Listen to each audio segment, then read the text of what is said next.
En þegar klukkan 25 mínútur gengin í 11 hefst seinni bíómynd kvöldsins og nefnist hún Sagan af Cadillac Jack eða The Legend of Cadillac Jack.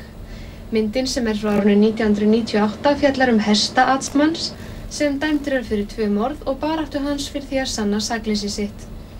Á miðnætti hefst svo bresk heimildamynd sem nefnist Pink Floyd bak við múrinn.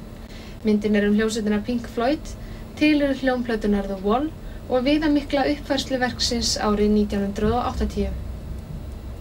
Útvarpsfréttir verða sendar út við dagskrárlok klukkan 10 mínútur fyrir 1 í nótt, en skjáleikurinn tekur við að venju við dagskrárlok. En nú komið að Mary Poppins.